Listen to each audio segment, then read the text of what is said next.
A distinguished black woman walks into an upscale boutique and is refused service based on her appearance. The dismissive staff assume she can't afford anything. But when the truth emerges about who she really is, the tables turn in the most devastating way possible, and regret comes too late. The bell above the door chimed soft and bright, a delicate sound that didn't match the tension crackling through Whitmore Boutique. Amara Bennett stepped inside, her worn sneakers silent against polished marble floors that gleamed like frozen water. The air smelled expensive, leather and vanilla and something floral she couldn't name. Racks of silk blouses lined the walls in jewel tones. Mannequins posed in ivory suits with gold accessories, catching the afternoon light streaming through floor-to-ceiling windows. 3 staff members stood behind the counter. Their conversation died the moment they saw her. Amara wore faded jeans and a plain emerald green sweater, her natural hair pulled back in a simple bun. No makeup, no jewelry except her mother's small silver ring. She'd dressed down deliberately today, wanting to browse without attention or performance. The youngest employee, a blonde girl, barely 20, glanced toward the back office. The older woman beside her, name tag reading Claire Whitmore, manager, straightened immediately. Her expression shifted through politeness into something colder. Claire moved from behind the counter with practiced grace. Her cobalt blue dress whispered against her legs. Her smile was perfect and hollow as a magazine cover. "Good afternoon." The words had edges. "Can I help you find something?" Amara recognized the tone immediately. She'd heard it 1,000 times in 1,000 variations. The unspoken question hung between them like smoke. "What are you doing here?" "Just browsing." Amara's voice was calm, controlled, almost gentle. Claire positioned herself between Amara and the deeper sections of the store. "Of course. Though I should mention our pieces are quite investment level. Perhaps there's another shop I could recommend. Something more—" She paused, choosing her words carefully. "Accessible." The other customers, 2 white women in casual athletic wear, continued browsing freely. No one questioned their presence. No one suggested alternatives. Amara's fingers curled at her sides, then relaxed. "I understand what you're saying. Wonderful." Claire's smile widened without warmth. "We do appreciate you stopping by. It wasn't a suggestion. It was a dismissal." Amara turned slowly, her gaze sweeping across the boutique one final time. The silk scarves near the window, the leather handbags on glass shelves, the framed photograph on the wall, black and white vintage, showing this same building decades ago when her mother might have walked these streets. She walked toward the exit, her footsteps deliberate and unhurried. The bell chimed again as she pulled the door open. Before stepping through, she glanced back. Claire stood watching, arms crossed, satisfied she'd handled the situation professionally. "Have a blessed day," Amara said quietly. The door closed. Through the window, Claire watched her walk to a modest sedan parked down the street. The manager turned back to her staff, already forgetting, but Amara sat in her car, hands on the steering wheel, jaw tight. She didn't start the engine. "Not yet. This isn't over." Dr. Amara Bennett had argued before the Supreme Court twice. She'd taken down corporate empires with patent discrimination cases. She'd changed state laws and forced policy reforms that protected millions. At 41, her name appeared on law school syllabi and civil rights organization letterheads. But today, in her hometown of Maplewood, population 8,400, she was just another black woman deemed unworthy of basic courtesy. She'd driven 3 hours from the city, arriving yesterday afternoon. The trip wasn't for work. It was personal. Her mother, Sarah Bennett, had passed 6 months ago after a long battle with cancer. Amara had been too consumed with a federal case to properly grieve. Now finally, she'd carved out a week to walk the streets her mother once walked. To understand the woman beyond the parent, Sarah had grown up in Maplewood during the 1960s. She'd faced lunch counter rejections and housing discrimination and casual cruelty, disguised as Southern hospitality. She'd left at 18, moved north, built a life. But she'd always spoken of this town with complicated affection, acknowledging both its beauty and its wounds. "One day it'll be different," Sarah used to say, sitting at their kitchen table in Chicago, hands wrapped around coffee. "One day people will judge character instead of color." Amara had believed her once.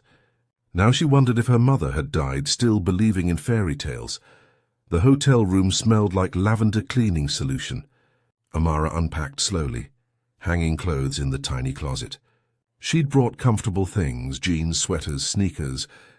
Nothing that screamed attorney or doctor or woman of means. She wanted to experience Maplewood as her mother had, without armor, without performance, without the protective shield of obvious success.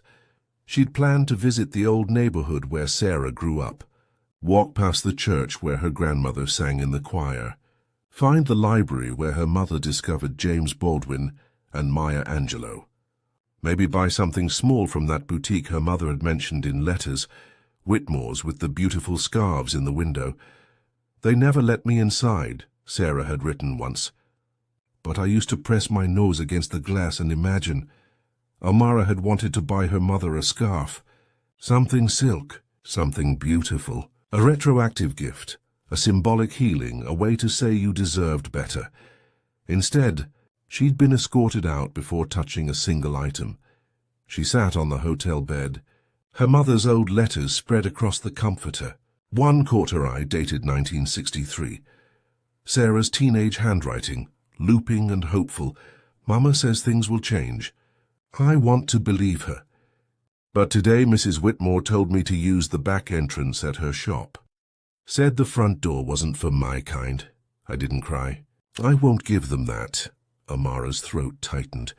62 years later, different Whitmore, same door, same rejection. She picked up her phone. Tomorrow was the town council meeting. She'd been invited weeks ago to consult on new commercial development standards. It was supposed to be routine, advisory, professional courtesy. But now she had questions. And Amara Bennett built her career on asking the right questions at exactly the right time. She opened her laptop and began typing names into search engines. Whitmore Boutique, Claire Whitmore. Business licenses, permits, complaints. Her fingers moved fast, muscle memory from hundreds of similar investigations. Outside her window, Maplewood glowed soft in late afternoon light. Church steeples and oak trees and historic brick buildings. Picture perfect, postcard ready. But Amara knew better than most. Beauty often hid brutality, and silence often protected the guilty. She worked until sunset, taking notes, building a timeline, following threads. By the time darkness fell, she had something. Not much, but enough. Enough to start asking uncomfortable questions. Inside Whitmore Boutique, Claire stood at the counter reviewing inventory reports. Sales were good, not great, but steady. The tourist season would begin soon. She needed to impress the ownership board, prove her value, secure her position. Her assistant manager, Jessica, counted hangers near the dressing rooms. That woman earlier seemed nice. "Do you think we should have..." "Should have what?" Claire didn't look up from her tablet. "We have standards, Jessica. This boutique caters to a specific clientele. We can't have just anyone wandering through." She wasn't doing anything wrong. It's not about wrong. It's about fit. Claire's voice carried that explaining to a child patience. "You'll understand when you've been in retail longer. You develop instincts about who belongs." Jessica said nothing. She'd learned not to push back. The afternoon passed in routine rhythm. 2 customers purchased blouses. 1 ordered a custom alteration. Claire handled each interaction with practiced charm, her smile calibrated perfectly between friendly and exclusive. At 4 p.m., a white woman in yoga pants and a mustard-yellow hoodie entered, browsing casually. She touched fabrics without asking. She pulled items from racks and held them against herself in the mirror. She left clothes unfolded on display tables. Claire watched from across the room, unbothered. "Take your time, sweetheart. Let me know if you need anything." The woman smiled. "Just looking." This place is gorgeous. We pride ourselves on curating only the finest pieces. When the yoga pants woman left without buying anything, Claire waved goodbye warmly. Come back soon. Jessica watched the exchange, then glanced toward the door where Amara had exited hours earlier. The contrast sat heavy in her chest, but she kept folding scarves. At 5 p.m. Claire's phone rang. Unknown number. She answered professionally. Whitmore Boutique, this is Claire. Ms. Whitmore, this is David Chen from the Maplewood Town Council. We are conducting a review of business licensing standards and need you to attend an emergency session tonight at 6 p.m. Claire's stomach dipped. Emergency session? Is there a problem? We're reviewing compliance across all downtown businesses. Your attendance is mandatory. Town Hall main conference room.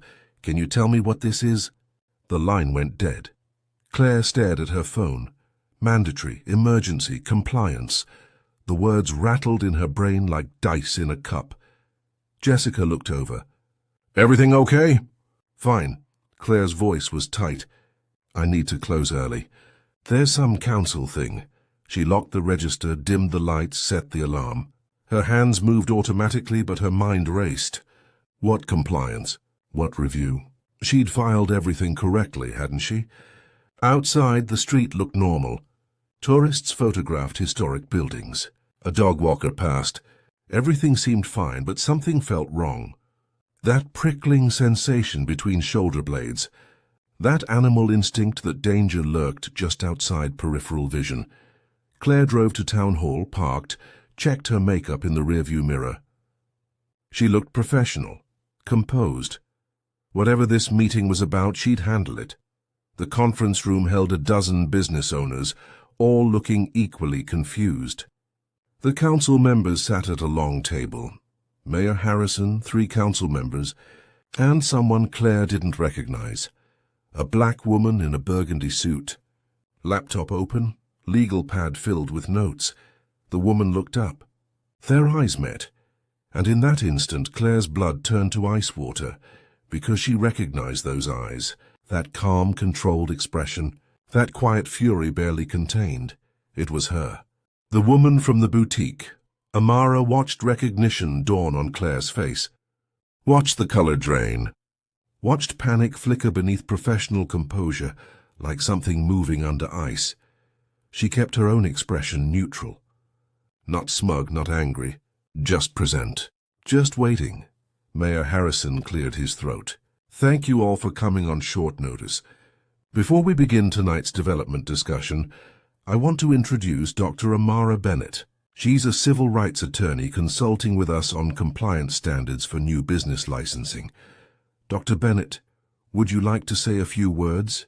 Amara stood slowly. Her voice carried without strain. Thank you, Mayor. I'm here to help Maplewood establish protocols that protect both businesses and community members, that ensure every person, regardless of race, appearance, or perceived economic status, receives equal treatment. She let that sink in. Several business owners nodded. Claire sat frozen. I believe in second chances, Amara continued. I believe in education and growth, but I also believe in accountability. In the coming days, I'll be conducting informal observations of downtown businesses, taking notes, asking questions, helping identify where improvements are needed. Her gaze swept the room, landing briefly on Claire before moving on. I look forward to working with all of you. She sat down. The meeting continued. Zoning regulations, permit processes, revenue projections. Amara took notes but said little else. Claire heard nothing. Her brain replayed the boutique encounter on loop. The dismissive words, the casual cruelty, the assumption that this woman in jeans and worn sneakers couldn't possibly belong. Civil rights attorney, consultant, Dr. Bennett. The titles crashed over Claire like cold waves. She'd made assumptions. She'd judged. She'd dismissed someone with the power to destroy her career. When the meeting ended, Claire tried leaving quickly, but Mayor Harrison caught her arm. Claire, do you have a minute? Dr. Bennett wanted to ask you something. Claire turned. Amara stood nearby, expression pleasant and professional. Miss Whitmore, I understand Whitmore Boutique has been in your family for decades. I'd love to learn more about its history. Perhaps we could schedule a time to talk. It wasn't a request. They both knew that. Claire's voice came out smaller than intended. Of course, any time. Wonderful. I'll stop by tomorrow around 2. I have some questions about customer service protocols. Amara smiled. It was the same gentle, controlled smile she'd worn in the boutique. The smile that hid everything. Claire nodded, unable to speak. She drove home in silence, hands shaking on the steering wheel. Inside her apartment, she poured wine she didn't drink and stared at her phone she didn't answer. Tomorrow, 2 p.m. Questions about customer service. She thought about the woman in yoga pants, browsing freely while Amara was asked to leave. She thought about her phrasing, something more accessible. She thought about every choice she'd made in that moment. And she knew with bone-deep certainty that she'd just made the worst mistake of her professional life. 29 years ago, 12-year-old Amara sat beside her mother in a family restaurant outside Chicago. They'd been shopping for school clothes. Sarah Bennett, exhausted from nursing shifts and single parenting, had promised her daughter lunch anywhere she wanted. Amara chose the place with the red awning and the photographs of pies in the window. They walked inside, found a booth, waited and waited. Other families, white families, were seated immediately. Servers passed their table repeatedly without stopping. Menus remained stacked at the host stand, while Sarah and Amara sat visible and ignored. After 20 minutes, Sarah stood. She didn't yell, didn't make demands. She simply walked to the counter and asked to speak to the manager. Is there a problem? The manager's tone suggested Amara and her mother were the problem. We've been waiting 30 minutes to order, Sarah said calmly. Can you help us? The manager glanced at their booth, then back at Sarah. I'm sorry. We're very busy today. Perhaps you'd be more comfortable at the restaurant down the street. The message was clear. We don't want you here. Sarah's jaw tightened. But she didn't argue. She took Amara's hand and walked out. In the car, young Amara had expected tears or rage. Instead, her mother pulled out a small notebook and began writing. Date, time, manager's name from his badge, details of every family seated while they waited. Mama, what are you doing? Documenting. Sarah's voice was steady. Anger is gasoline, baby, but strategy is the engine. Within 2 months, Sarah had filed a formal complaint with the State Civil Rights Commission. She'd organized other black families who'd experienced similar treatment. She'd contacted local news stations. The restaurant faced investigation, boycotts, and eventually settled a discrimination lawsuit. They counted on us being too tired to fight back, Sarah explained. They counted on shame keeping us quiet. They were wrong. That lesson shaped everything Amara became. She went to law school fueled by her mother's quiet, relentless determination. She specialized in civil rights because she understood, intimately, what it meant to be deemed unworthy based on appearance alone. She built a career taking down systems that protected casual cruelty, and she never, ever lost a case rooted in discrimination. Now, sitting in her Maplewood hotel room, Amara looked at the research she'd compiled on Whitmore Boutique. 3 prior discrimination complaints, all settled quietly with non-disclosure agreements, a pattern of behavior spanning 5 years. Claire wasn't an aberration. She was policy. Amara picked up her phone and called her investigator. Marcus, I need deep background on Whitmore Boutique. Financial records, lease agreements, supplier contracts, everything. How deep? Foundation level. I want to know if they're getting any public funding, any grants, any support from organizations I'm connected to. I want leverage. On it. She hung up and opened her mother's letters again. Found the one about the Whitmore shop from 1963. Read it slowly, letting the words sink in. Her mother had walked away, had accepted rejection, had moved on, but Amara wasn't her mother. She didn't believe in quiet endurance anymore. She believed in accountability. in consequences, in forcing people to face exactly what they'd done.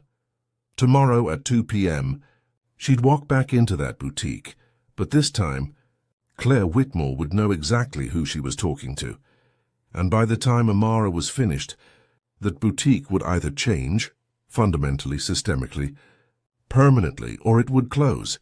She'd give them that choice, but only that choice, because her mother had died believing things would get better, and Amara refused to let that belief die with her. Marcus called back at 9 p.m. Amara answered on the first ring. "What do you have?" "More than you expected." His voice carried that edge it got when information got interesting. "Whitmore Boutique is barely solvent. They're 3 months behind on rent. Their lease renewal is pending approval from, wait for it, the Maplewood Property Development Board." "Who sits on that board?" "Mayor Harrison and the 4 council members you met tonight, plus 2 business community representatives." "Your meeting tomorrow?" "It's not just about compliance. It's about survival. They need council approval to stay in that location." Amara leaned forward. "Keep going." "They applied for a small business sustainability grant 2 months ago. $50,000. The funding comes from a coalition of private foundations and state programs. One of the primary contributors is the Bennett Civil Rights Foundation." Silence. Then Amara laughed, sharp and bitter. "My foundation, your foundation. The grant committee meets next week to finalize recipients. Claire Whitmore submitted a whole proposal about community values and inclusive commerce. It's actually impressive fiction. Send me everything. Already in your inbox." "But Amara, there's more. Those discrimination complaints that were settled, I found 2 of the complainants. They both signed NDAs, but they'll talk if you ask the right questions. One of them still lives in Maplewood." Amara's mind raced. "Name?" "Patricia Johnson. She's a teacher at the elementary school. Black woman, 48. She tried to return a defective purse 3 years ago. Got told she'd probably damaged it herself through improper use. She has the receipts, literally. Does she know I'm in town?" "Not yet." "Want me to reach out?" "No, I'll handle it." Amara paused. "What about the other complainant?" "Teresa Mendez. Hispanic woman, retail worker. She was accused of shoplifting when she'd actually purchased items from another store and walked past Whitmore's with shopping bags. Security stopped her on the sidewalk, searched her bags publicly. Nothing stolen, obviously. She was humiliated. Filed a complaint. Got $5,000 and an NDA. Amara closed her eyes. Pattern behavior. Not isolated incidents. Systematic discrimination packaged as customer service. Marcus, I need one more thing. I need a complete list of every business in Maplewood that's received funding from my foundation or any organization I'm affiliated with. I want to know if anyone else Claire does business with might care about her track record. You're building leverage. I'm building justice. There's a difference. I'll have it by morning." After hanging up, Amara spread the documents across her hotel bed. Financial records, complaint histories, grant applications, lease agreements. The paper trail of a business barely surviving, desperate for funding, dependent on community goodwill, and tomorrow she'd walk in holding all of it. She drafted an email to the grant committee, marked it as a draft without sending. Subject: concerns regarding Whitmore Boutique grant application. She detailed patterns of discrimination, cited specific incidents, noted the contradiction between their application promises and their documented behavior. She didn't send it. Not yet. That email was ammunition. She'd use it when necessary. Her phone buzzed. A text from Patricia Johnson, forwarded through Marcus. "I heard you're in town. I heard what happened to you yesterday. I'm so sorry. If you want to talk, I'm here." Amara stared at the message. Patricia had been silenced by an NDA. She'd taken the settlement money and stayed quiet. But she was willing to speak now, because sometimes silence hurt more than speaking did. Amara typed back, "Coffee tomorrow at 10? Main Street Cafe." The response came immediately. "I'll be there." Amara set her phone down and looked out the hotel window. Maplewood slept peacefully under streetlights. Church steeples dark against darker sky. Everything looked innocent. Everything looked fine. But beneath that surface, patterns repeated, cruelties compounded. People learned that speaking up meant isolation, while silence meant survival. Her mother's voice echoed in her memory. One day it'll be different. Maybe that day was tomorrow. Amara opened her laptop and began drafting questions for Claire Whitmore. Not aggressive, not accusatory, just precise, surgical, impossible to deflect. By midnight, she had 20 questions that would expose everything. By 1 a.m., she'd rehearsed her tone until it was perfect, calm, professional, devastatingly thorough. By 2 a.m., she finally slept, and when she woke at dawn, she dressed carefully. Burgundy suit, her mother's silver ring, leather briefcase, hair styled professionally. Today, Claire Whitmore would see exactly who she'd dismissed, and by the end of their conversation, regret wouldn't be strong enough to describe what Claire would feel. Claire arrived at the boutique at 8 a.m., 2 hours before opening. She unlocked the door with shaking hands, disarmed the alarm, turned on every light. The space looked exactly as it always did, elegant, curated, expensive. But today it felt like a trap. She made coffee she couldn't drink, reorganized displays that didn't need organizing, checked her phone obsessively for messages that didn't come. Jessica arrived at 9:30, noticing immediately. "You okay? You look exhausted." "Fine, just didn't sleep well." Claire forced brightness into her voice. "We have that consultant visiting at 2, Dr. Bennett, the one from the council meeting. To make sure everything looks perfect. The civil rights attorney." Jessica's eyes widened slightly. "Why is she coming here?" "Routine visit. She's reviewing all downtown businesses." The lie tasted bitter. Nothing to worry about. But worry saturated every breath. At 10 a.m., regular customers arrived. Claire served them with mechanical precision, her smile plastic. A woman purchased a lavender blouse. Another ordered alterations. Everything seemed normal on the surface. "You're doing great work here," one customer said, signing her receipt. "This shop has such high standards. It's why I keep coming back." "Thank you." Claire's voice was hollow. "We pride ourselves on maintaining quality. High standards, quality." The words she'd used to justify yesterday's actions. They sounded different now. Less like professionalism, more like code for something uglier. At noon, Jessica went to lunch. Claire stood alone in the boutique, surrounded by silk and leather and glass. She looked at herself in the mirror. Professional, polished, successful. She barely recognized the woman staring back. Her phone buzzed. A text from her landlord. "Council reached out with questions about your lease renewal. Call me ASAP." Claire's stomach dropped. She dialed immediately. "Claire, hi." His tone was carefully neutral. "I need to ask you something. Have there been any complaints about your business practices? Any issues with customers?" "No, why?" The lie came automatically. "The property board is requesting additional documentation before approving your renewal. Character references. Community impact statements. It's unusual." "How unusual?" "I've never seen them ask for this before. Look, I like you. You've been a good tenant. But if there's something I should know..." "There's nothing." Her voice cracked slightly. "I run a clean business." Silence. Then, "Okay, get me those documents by Friday." "And Claire?" "Be thorough." He hung up. Claire stared at her phone. Character references. Community impact. Translation. Prove you're not a liability.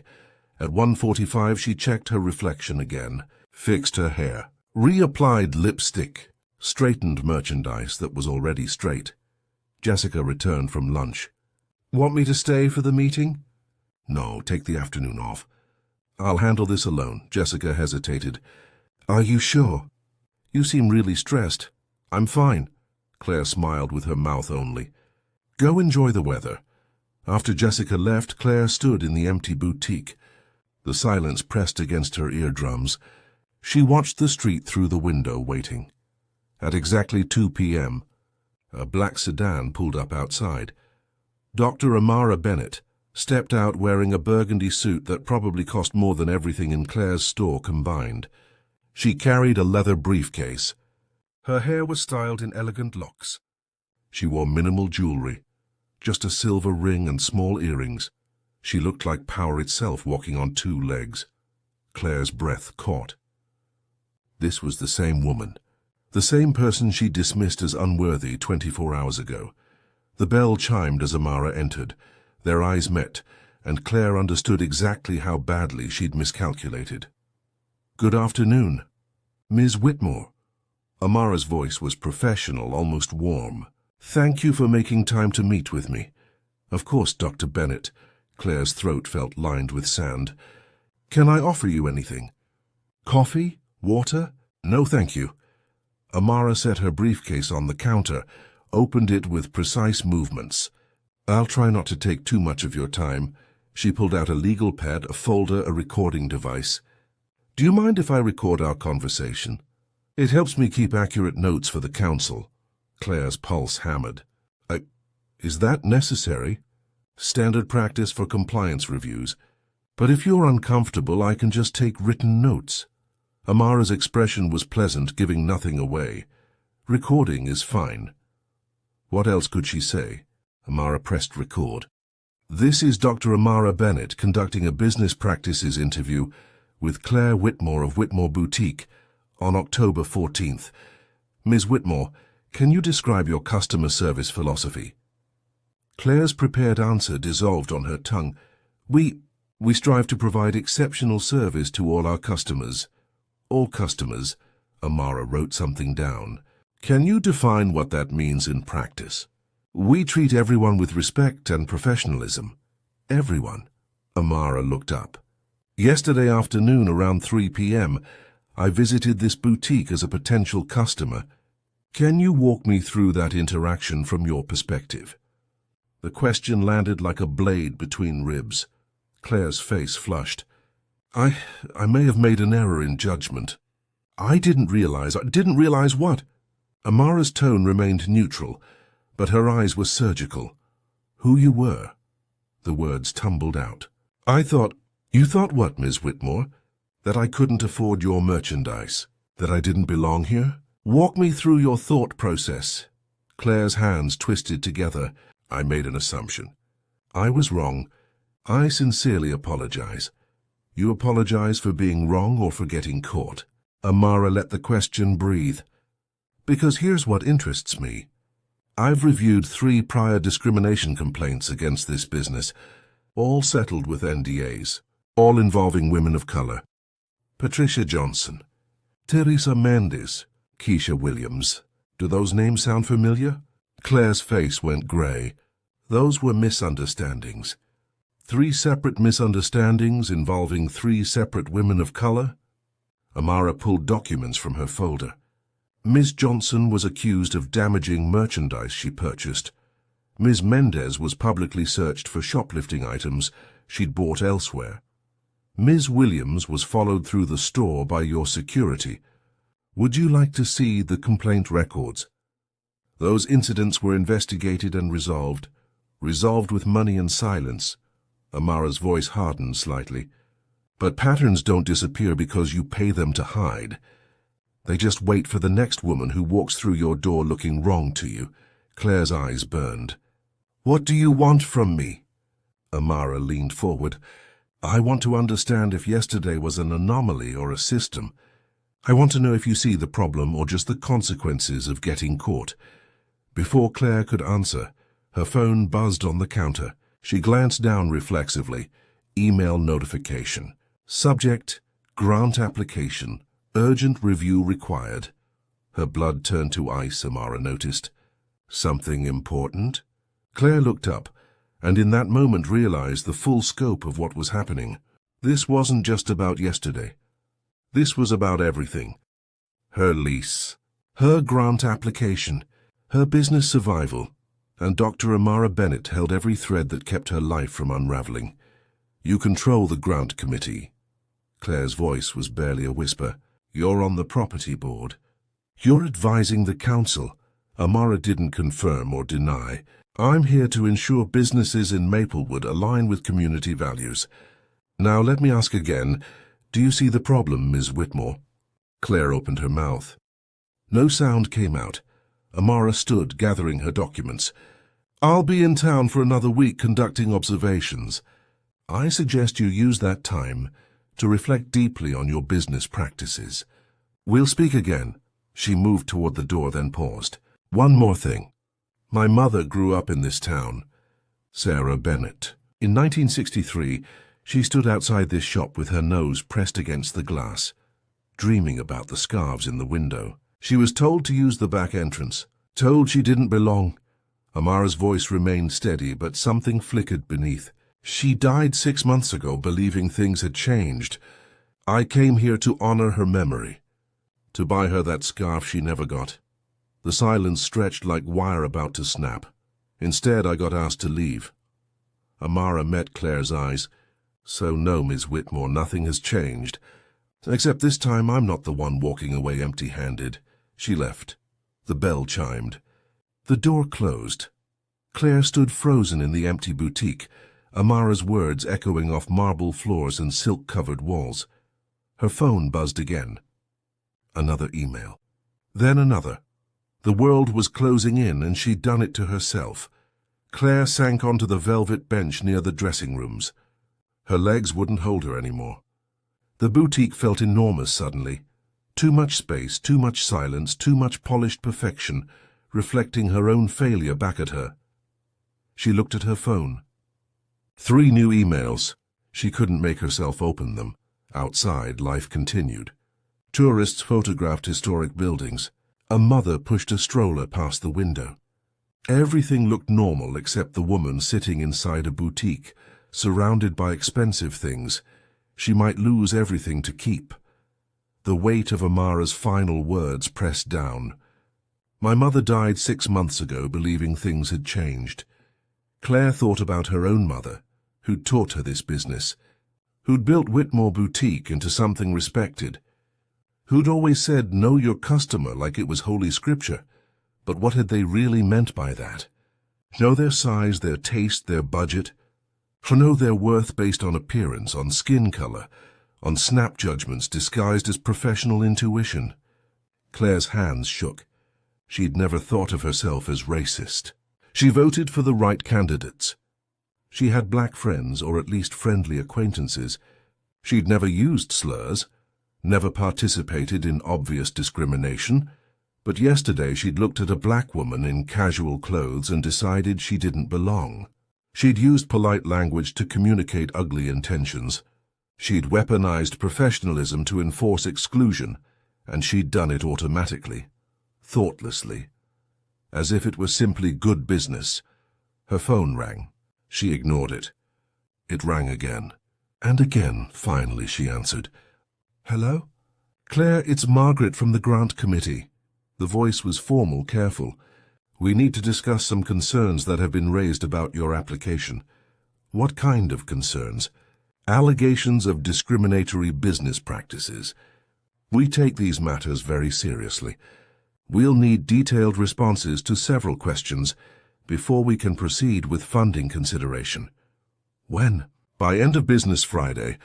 I'm emailing you the questionnaire now. The line went dead. Claire pulled up the email. 23 questions, each one precise, specific, impossible to deflect with vague answers. Question 7. How many discrimination complaints have been filed against your business in the past 5 years? Please provide documentation of resolution. Question 12. Describe your staff training protocols regarding implicit bias and equal service standards. Question 19. Can you provide testimonials from diverse customers reflecting positive experiences with your business? Claire set the phone down. She had no training protocols, no testimonials from customers of color, because she'd spent years subtly discouraging them from entering. No defense except, I didn't realize what I was doing, which wasn't a defense at all. She walked to the window and looked out at Maplewood. Her hometown, The place where her family had built a legacy, where her mother had taught her that maintaining standards meant maintaining success. But what if those standards had been wrong all along? What if she'd inherited prejudice disguised as professionalism? The sun moved behind clouds. The boutique dimmed. Claire stood alone in shadows, surrounded by beautiful things that suddenly felt meaningless. Her mother's silver ring, worn smooth from decades of wear, caught afternoon light. Sarah Bennett had pressed her face against this window 62 years ago, had dreamed of silk scarves, had been turned away, and yesterday her daughter had walked through the same door and received the same message. You don't belong here. Claire sat back down. She didn't cry. Crying felt like asking for sympathy she didn't deserve. Instead, she just sat in the silence, feeling the full weight of what she'd done and understanding, finally, that sorry wouldn't be enough. At 10 a.m. the next morning, Amara sat across from Patricia Johnson in Main Street Cafe. Patricia was petite, dressed in a coral blouse and jeans, her natural hair styled in short twists, her hands wrapped around a coffee mug like it offered protection. Thank you for meeting me, Amara said gently. I know the NDA makes this complicated. I've been thinking about that. Patricia's voice was quiet but steady. I signed it because I was exhausted, because fighting felt like choosing to be hurt over and over. But watching what happened to you, hearing it was still going on, I can't stay quiet anymore. I understand if you're not comfortable breaking the agreement. The NDA says I can't discuss specifics publicly or pursue legal action. It doesn't say I can't tell the truth to someone conducting official compliance review. Patricia looked up, eyes sharp. You are conducting an official review, right? I am. Then I'll tell you everything. Patricia described entering Whitmore Boutique 3 years ago. She'd purchased an expensive leather purse, saved for months to afford it. Within 2 weeks the strap broke at the attachment point. Clear manufacturing defect. She returned to the store with receipt and defective bag. Claire had examined it, then asked Patricia how she'd been using it. Like a purse, Patricia had said. I put things in it and carried it. Claire suggested Patricia had overstuffed it or handled it roughly, suggested she hadn't understood proper care for luxury items, refused refund or exchange. She made me feel like I'd broken it deliberately, Patricia said. Like I was too ignorant to own nice things. I had the receipt. I had proof of defect, but she looked at me and decided I was lying. Patricia filed a complaint with the State Consumer Protection Board. Whitmore's attorney offered settlement within days, $5,000 and an NDA. I took it because my son needed braces and my car needed repairs, and fighting felt impossible. But I've regretted it every day since. Amara took notes. Would you be willing to provide a written statement for the Grant Review Committee? Yes. No hesitation. Even if it means potential legal pushback. I teach second graders. I tell them every day to stand up for what's right. I need to practice what I preach. After Patricia left, Amara made 3 more calls. Teresa Mendez agreed to provide a statement. Keisha Williams, now living 2 states away, agreed to a phone interview. None of them wanted money. They wanted acknowledgement. They wanted someone to finally say you were right. By noon, Amara had documentation spanning 5 years. A pattern so clear it was impossible to dismiss as coincidence. She drafted an email to the grant committee, professional, factual, devastating. Then she called Marcus. I need you to arrange something. Contact every business in downtown Maplewood that receives funding from organizations I'm affiliated with. Don't mention my name yet. Just ask if they're familiar with Whitmore Boutique's business practices. See what people say when they think it's anonymous. You're building a community case. I'm showing that this isn't just about me or Patricia or Teresa. This is about a culture that everyone sees but nobody addresses because it's easier to look away. That afternoon, responses started coming in. Anonymous testimonials from other business owners. Some had witnessed incidents. Some had heard complaints from customers. Some had noticed patterns but stayed silent because it wasn't their business. One response stood out, from the owner of the bookstore 3 doors down. "I've watched Whitmore's treat white customers and customers of color differently for years. I felt guilty about not saying anything. If someone's finally addressing it, I'll support that however I can." By evening, Amara had 23 statements from community members willing to go on record. She sat in her hotel room, documents spread across the bed, and felt the machinery of justice beginning to turn. Not revenge, not punishment for its own sake, but accountability, consequence, the kind of systemic change that forced institutions to either evolve or collapse. Her mother's photograph sat on the nightstand, Sarah smiling in front of the Chicago apartment they'd shared. Amara picked it up, traced her mother's face with one finger. "I'm doing this for you, Mama," she whispered, "but I'm also doing it for every girl who'll walk into that boutique after me. Every woman who deserves to be seen as human instead of judged as unworthy." She set the photo down and opened her laptop. Tomorrow, she'd visit the boutique again, and this time, Claire Whitmore would have a choice: transform completely, or watch everything crumble. Either way, change was coming. Friday afternoon, 3 p.m. Amara walked into Whitmore Boutique for the 3rd time. Claire stood behind the counter, looking like she hadn't slept in days. Her eyes were red-rimmed, her hair less perfectly styled. "Dr. Bennett." Her voice cracked slightly. "I wasn't sure you'd come back." "I said I would." Amara set her briefcase down. "Have you had time to reflect?" Claire nodded. She pulled out a folder, hands shaking. "I tried to answer the grant committee questions. I got halfway through before realizing I couldn't defend anything I've done. I don't have training protocols because I never thought I needed them. I don't have diverse testimonials because I've been actively discouraging diverse customers." She looked up, eyes glistening. "I didn't think I was racist. I thought I was maintaining standards. But I was wrong, and I don't know how to fix it." Amara studied her. "Do you want to fix it? Or do you want to save your business?" "Both, neither. I don't know anymore." Claire's voice broke. "I keep thinking about your mother, about what she went through, about how I did the exact same thing to you. I'm ashamed. Shame isn't useful unless it leads to change. I know. I've been researching all week. Implicit bias training, anti-racism workshops. I've drafted new policies. But I don't know if it's enough. I don't know if I'm enough." Amara opened her briefcase and pulled out a thick document. "This is what I've compiled over the past 4 days. 23 community testimonials, 3 formal complaints with documentation, 5 years of patterns, financial records showing your business relies on public funding and community goodwill." She set it on the counter between them. "You asked what I want. I want you to read every word of this. I want you to understand the full scope of harm you've caused. And then I want you to make a choice." Claire reached for the document with trembling hands. Amara watched as she read Patricia's statement. Teresa's, Keisha's, page after page of women describing humiliation, dismissal, judgment.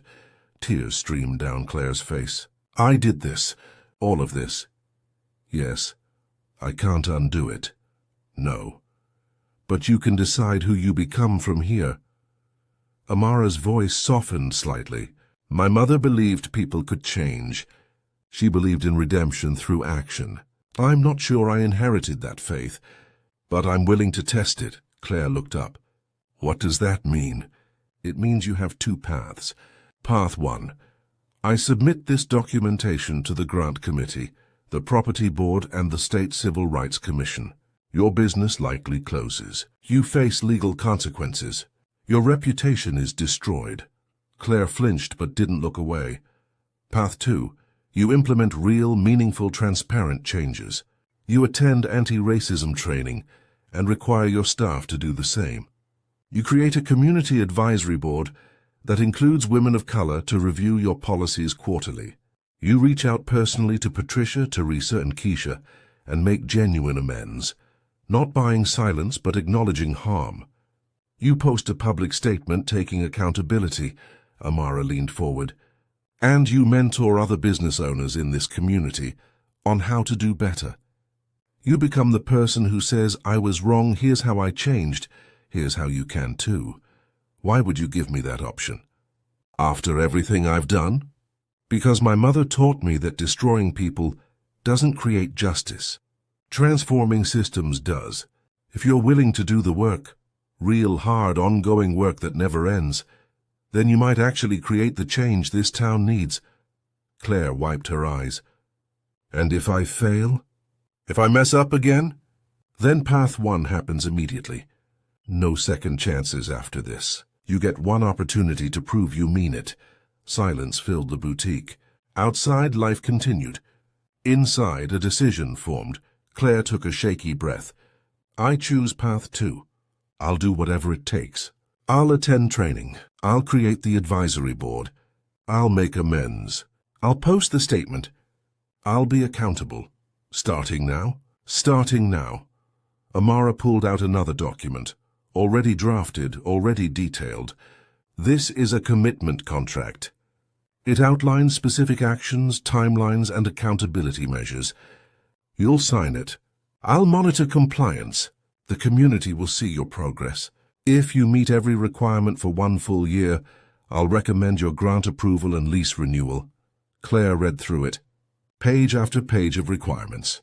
All specific, all measurable, all designed to force real transformation. She picked up a pen. Her hand hovered over the signature line. Once I sign this, there's no going back. No, there isn't, Claire signed, then dated it. Then slid it across the counter. Amara witnessed the signature, then handed Claire her copy. Your first action is tomorrow. Public statement on social media and in the town newspaper. Full accountability. No excuses. I'll review it before you post. Okay. Second action, Monday morning. Contact Patricia, Teresa, and Keisha face-to-face if they're willing. Written letters, if not. Real apologies. I'll do it. Amara stood, gathering her documents. I'm not your friend, Ms. Whitmore. I'm your accountability. But if you do this work honestly, you might become someone your mother would be proud of. Someone my mother would have believed in. She walked toward the door, then paused. One more thing. She pointed to the scarf in the window. Dusty rose silk with gold threading. My mother wanted one like that. 62 years ago. She never got it. I'd like to purchase it now. Claire's throat tightened. She carefully removed the scarf from the display, folded it in tissue paper, placed it in their signature ivory box. No charge, please. Let it be the first thing I give instead of deny. Amara looked at the box, then at Claire. Then she pulled out her wallet.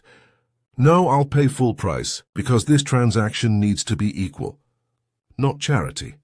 Not guilt. Just a customer buying something beautiful in a store that welcomes her. She placed cash on the counter. Exact amount. Claire wrapped it carefully, hands steadier now. Thank you for giving me this chance. Don't thank me yet. Prove you deserved it. Amara took the box and left. The bell chimed. Claire stood alone in the boutique, the signed contract on the counter, the weight of accountability settling on her shoulders. It was the heaviest thing she'd ever carried, and the most necessary. 6 weeks later, Amara sat in Main Street Cafe reviewing Claire's progress report. The public statement had been posted. Honest, unflinching, taking full responsibility. No deflection. No excuses. The response had been mixed. Some community members praised the accountability. Others said it was too little too late. But it sparked conversations. Other businesses started examining their own practices. Claire had met with Patricia, Teresa, and Keisha. Patricia agreed to serve on the advisory board. Teresa accepted the apology but declined further involvement. Keisha needed more time. Claire respected all three responses. The boutique's social media now featured diverse customers and staff. Claire had hired 2 new employees, both women of color, and promoted Jessica to co-manager, with explicit training on inclusive practices. The changes weren't perfect. There were stumbles. A new employee had been given fewer hours than promised. Claire corrected it immediately and publicly. A customer complained about being followed. Claire reviewed security footage, addressed the issue, and updated policies. But the effort was genuine, consistent, visible. Amara's phone buzzed. Text from Patricia. Just finished advisory board meeting. Claire's really listening, really trying. I think she might actually get it.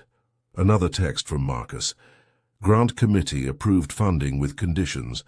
Property board approved lease renewal. Both citing documented transformation efforts. Amara set her phone down. Claire would survive.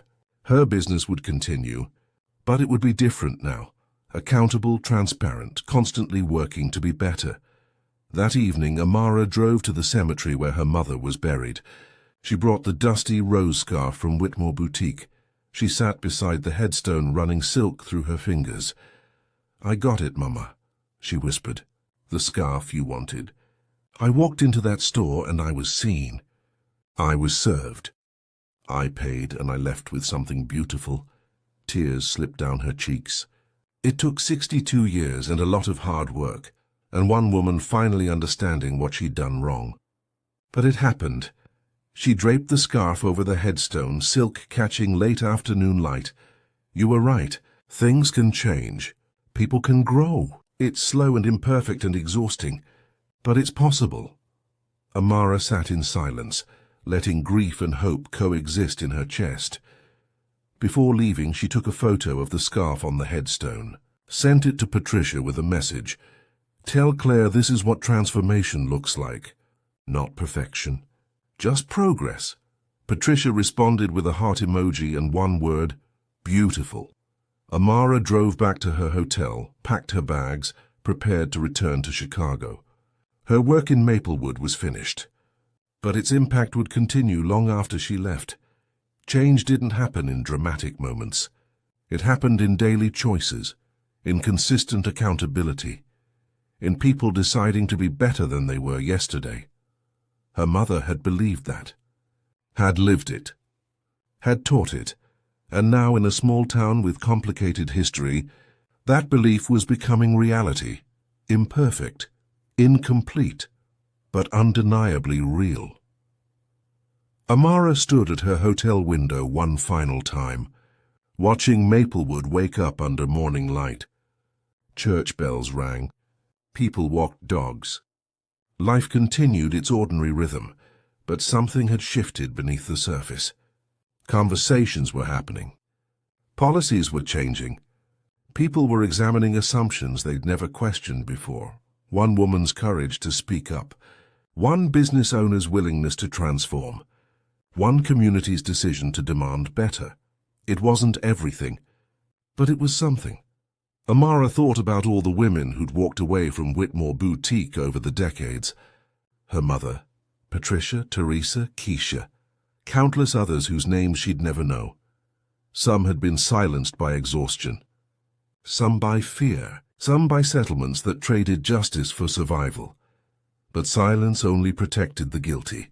Only speaking loudly, clearly, consistently created change. Her phone buzzed. Text from Claire. First month advisory board report attached. "Thank you for not giving up on me." Amara didn't respond immediately.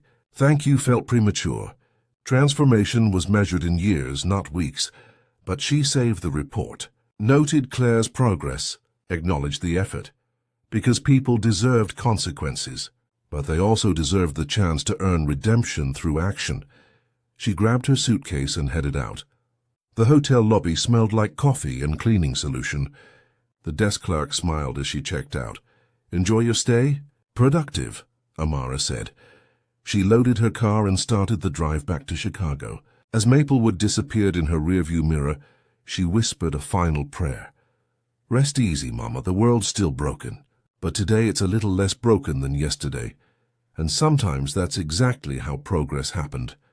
Not in revolutions, in conversations, in accountability, in people choosing courage over comfort, in daughters honoring mothers by refusing to accept the unacceptable, in scarves finally bought, in doors finally opened, in humanity finally recognized. The fight for dignity never ends, but neither does the strength to keep fighting. And sometimes that's enough.